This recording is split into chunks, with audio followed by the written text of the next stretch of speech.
What's up, everybody? It is Godzilla Fan 17 here, and I have not made a video in about 7 months. It's been a pretty long time, and I am back making videos. So the first video after 7 months is going to be on the 50th Memorial Box, Godzilla 1975. And yes, I do have new figures. A lot more reviews will be coming, and let's get started with this review. So first, of course, we're going to get started with the tag. The light is kind of making it hard to look at it or whatever, but has a nice picture of Godzilla 1975 on the tag, and to the left of the tag, so if you hear some stuff outside, just ignore it. It's just people outside or whatever. But to the left of the tag, you got some basically Japanese stuff I can't translate. Like I said, a nice picture of Godzilla. So yeah, that's the tag. Now on to the figure. So this figure is very, very amazing. It's one of my favorite figures in my collection. I've had it for 3 years now, I believe. 3 years. Yeah, I got it, I think, 2015 Christmas. So this Christmas of 2019 will make it 4 years. So I've had this figure for a long time. As you can see, it's still in nice condition, still has very good detail. It's one of my favorite figures in the Memorial Box set, and I just really, really love this figure a lot. I paid about $80-something for it, and I don't regret paying that much for it at all. It's a really amazing figure. And I actually prefer the Toys Dream Project one more because the paint scheme resembles the movie costume more than what this one do, because most of the Godzilla figures in the Memorial Box set is green. So, but this actually does look good green. The Showa Godzilla suits do look good green. So I'm not really complaining too much about it. So hold on, just repositioning myself. So yeah, I'm not really complaining too much about it. So anyway, so we can get on to detail. So detail on him is pretty amazing. As you can see, he has a nice face with a lot of skin bumps, like on his cheeks, his cheek area, and a lot of ridges going down his head, which will lead down into his body. You got his head has basically some ridges on it, and then you see his little nose right here. Don't mind my dirty nails. You see his little nose right here, and he has black pupils with white eyeballs, and you got red in the tongue, some white teeth, and the root of the mouth is not red. Nope, I'm just not realizing that the root of the mouth is not red. But his chest area, a lot of people say they designed that area on the figure to resemble like the suit, like where you get in at, but like where the actor get into the suit. But this is actually not the area where the actor gets into the suit. The area would be on the back. They take the spines out and get in from back there. So a lot of people call it a breastplate. Yeah, I don't think that's what they designed it for. I guess they just did that to make it look more like a suit.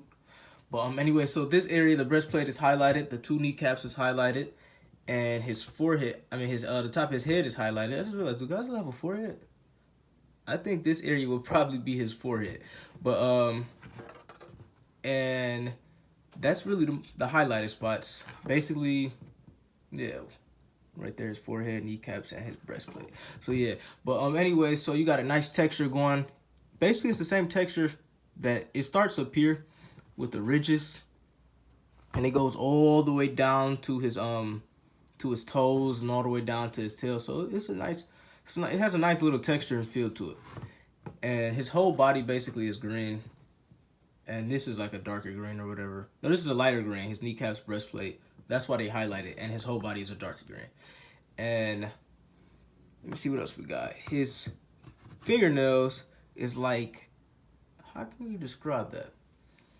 They like a goldish brown or a darkish, no, I don't know, like a goldish brown or some type of gray or something. But his toenails is also the same color as his fingernails. So I don't know if that's a goldish brown or a darkish gray or whatever, but it looks real good on him. It blends in well with his green texture. And his spines, as you can see, they have a nice texture and feel to it as well. They got the little bumps and stuff, pretty squeezy, but bumps, no ridges. And they are like a silverish color, I guess you can say. They kind of oversprayed it, but it's not too bad. So yeah, they have like they're basically a silverish color. And one thing I might note about this figure is that his head can rotate, even though we're not talking about rotation yet, but his head rotates like right here. So if you look at his neck, it kind of makes him look like he has a turtleneck shirt on. I just thought I might mention that, like a turtleneck sweater or something like that. But no, anyway, so I guess we can get on to basically his rotation points or whatever. So he has 1, 2, 3, 4, 5. 5 points of articulation. His tail has a glue seal. I don't break glue seals. But anyways, his head rotates 360. His arms, they probably do rotate 360, but I wouldn't recommend doing it. His legs probably rotate 360, but I'm not going to do it. I don't like to loosen up the joints on my figures. So yeah, 1, 2, 3, 4, 5. 5 points of articulation on this wonderful figure. And like I said, his tail has a glue seal, but I do not recommend breaking it. So I guess 5 points of articulation is 5 points of articulation. To me, it's all right for a Bandai figure. But so yeah, I guess we can get on to sizing now. So I don't have a Titanosaurus to compare him to, unfortunately, but I do plan on getting a Titanosaurus in the future. So we are going to compare him to 1954 Godzilla. And the only reason why I want to compare him to 1954 Godzilla is because these two are my two favorite Showa Godzilla suits in the Showa series, 1954 and 1975. And excuse me, they're around the same size. 1975 might be a little bit bigger. Well, they both 50 meters, but I'm talking about figure-wise. I think he stands a little bit taller. So that's 1954 Godzilla. We are going to compare him to, I believe this is the 1974 Mechagodzilla, but Bandai's creation is 1974 Mechagodzilla, and scaling with these two is perfect. Mechagodzilla, the show Mechagodzilla is actually 50 meters, so scaling with these two is perfect. I'm actually not a fan of the Bandai creation Mechagodzilla like that. I don't know why, it's just something off about it, but it's a wonderful looking figure. It's detailed. Its detail is amazing, but for some reason I'm not a huge fan of it. But they do scale together pretty well.